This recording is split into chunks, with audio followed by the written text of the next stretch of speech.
Dear students, today we will discuss about prokaryotic cell. तो सबसे पहले हमें पता होना चाहिए the prokaryotic cells are represent by bacteria, blue green algae, mycoplasma and PPLO यानी प्लूरियो न्यूमोनिया लाइक ऑर्गेनिज्म हैं ये। तो रिप्रेजेंटेशन यही करते हैं प्रोकैरियोटिक सेल्स की। Bacteria, blue green algae, mycoplasma है, PPLO है। तो एक खास बात याद रखिएगा, they are generally smaller in size. यानी जो प्रोकैरियोटिक सेल्स होती हैं ये स्मॉलर इन साइज होती हैं as compared to eukaryotic cell, जो हमने ऑलरेडी डिस्कस किया है। अगर साइज की बात करें तो size of prokaryotic cell varies from 0.5 to 5 micrometer इनका साइज होता है।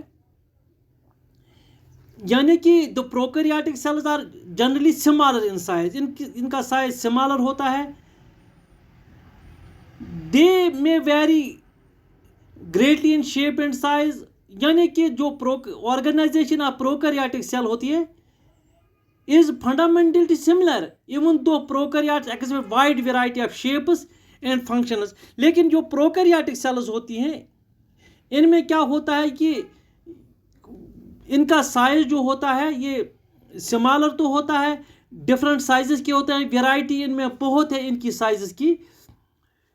All prokaryotes have cell wall surrounding the cell membrane. जो भी प्रोकैरियोटिक सेल है बाहर इसमें सेल मेम्ब्रेन है। द फ्लूइड मैट्रिक्स जो अंदर वाला जो है साइटोप्लाज्म है, filling the cell is a cytoplasm. और एक बात याद रखिएगा कि there is no well defined nucleus. No well defined nucleus इनमें नहीं होता। यानी जो न्यूक्लियर मटेरियल होता है, यानी कि जो DNA होता है, DNA इज नेकेड होता है and lies variously coiled in the cytoplasm.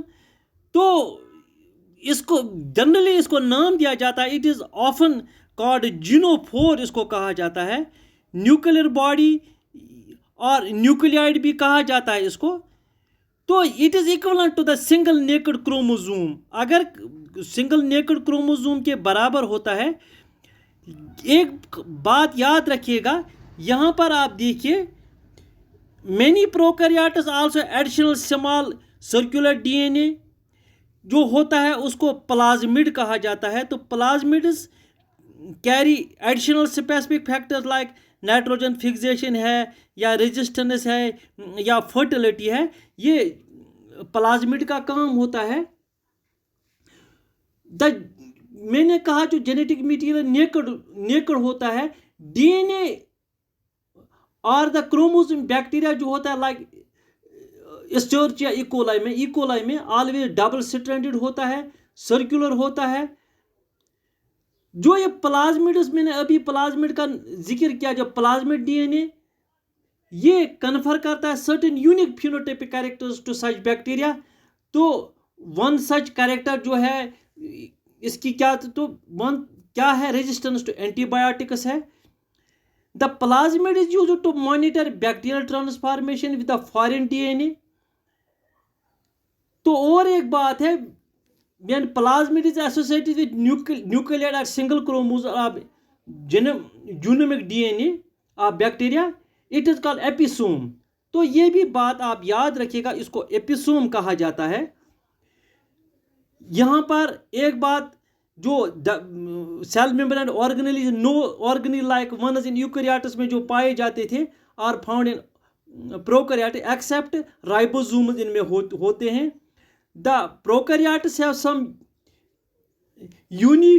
something unique in the form of inclusions होता है। तो जो प्रोकैरियोट्स होते हैं इनमें जो cells contain 3 layered structure, outer most glycocalyx की होती है, middle cell wall and the inner most plasma membrane होती है। The structure act as protective unit, ये एज ए प्रोटेक्टिव यूनिट काम करते हैं। वैक्यूल्स भी इनमें होते हैं। Typical vacuoles are doubtful, instead complex gas vacuoles are found. Gas vacuoles इनमें पाए